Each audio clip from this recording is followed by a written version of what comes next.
Moikka ja tervetuloa uuteen videoon, jossa olisi vuorossa unboxausta.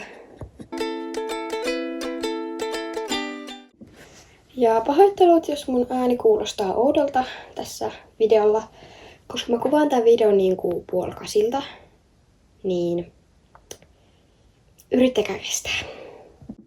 Täällä on siis yksi niistä tämän vuoden uutuusschleissistä, joten ihan heti tähän alkuun, niin veikatkaa, mikä se niistä on. Se on kyllä varmaan aika helppo, ja jos et muuta ole vielä nähnyt niitä tämän vuoden schleissejä, niin me kattoo. Multa on se reaktiovideo, mutta ihan voin tunnustaa, että rehellisesti mun mielipiteet on joistakin hieman muuttunut. Mutta no, veikatkaa nyt silti. Nyt mä oon ihan mitä paketteja. Aukeaa. Siis, onko? Joo, tää on tuolla. Au! Mä pistin tän saksan perään. Niin, nyt apua. Ja mä tiedän, että tässä on tosi huono jalostus. Mutta joo.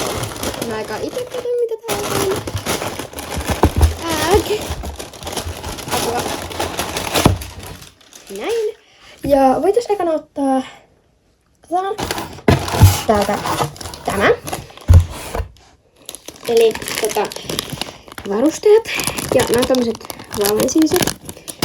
Ja nämä on siis täytetty. Niinku täytettynä.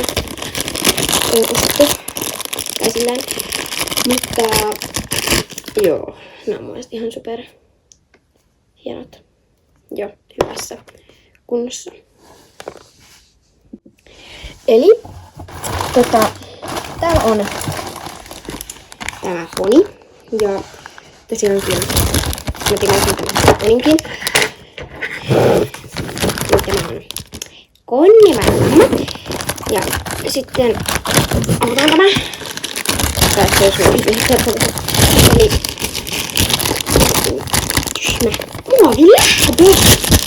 Noin. Eli tässä on tämä konnivännämä. Ja tää on kyllä nätti. Mä nyt yritän säästää sitä tämän vuoden schleissiä vikaksi, niin saatte vielä arvailla. Mutta tää on täältä nyt vaan tää kolmas juttu. Eli katsastajat. Ja no ei se tietenkään auennut vielä. En osaa avata mitään paketteja nyt. Mutta okei, eli tässä on tää ratsastaja. Ja tämä on Papo-merkkinen. Jos se olisi tarkentaa mitenkään. No, jotenkin tarkentaa. Mutta niin. Joo. Tää ei ole siis Schleiss-merkkinen, vaan tämä on Papo. Mutta kyllä menee Schleisselle hyvin. Ja tää on mun mielestä ihan super nätti ja hieno.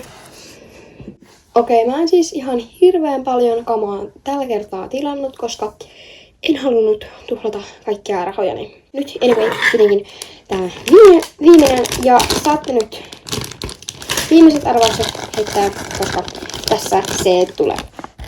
Eli hyvin näkyy, mutta tämä on aivan sairaan nätti. Tää on niin hieno. Eli Paint-tamma. Toi on ihan supernätti. Mä en vaan kestä. Tää on niin hieno. Vaikka tää on tämmönen uudempi, niin kyllä tää on kyllä ihan superhieno. Eli laita tykkäystä tälle videolle muuten, jos arvasit oikein, että mä ostin tämän. Ja joo, kyllä mä nyt voin sanoa, että tämä laatu on hieman, no, näytti kyllä. Eli tämmönen hieman, no, ei niin kuin tämmönen kova kuin näissä vanhemmissa. Mutta tää on vuosimallia 2017.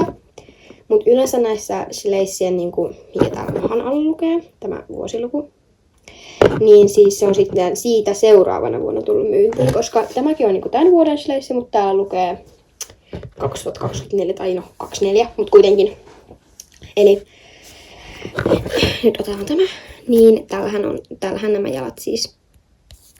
Tällähän ei niinku, kyllä toki siis tälle ihan vähän saattaa tälle liikkua. Mutta tällä kyllä huomattavasti enemmän. Aika paljonkin. Mut tää on kyllä ulkonäöltään ihan supernätti ja hieno. Tykkään tästä. Tyypit, ootteko te samaa mieltä siitä, että nämä varusteet sopii ihan super hyvin kingille?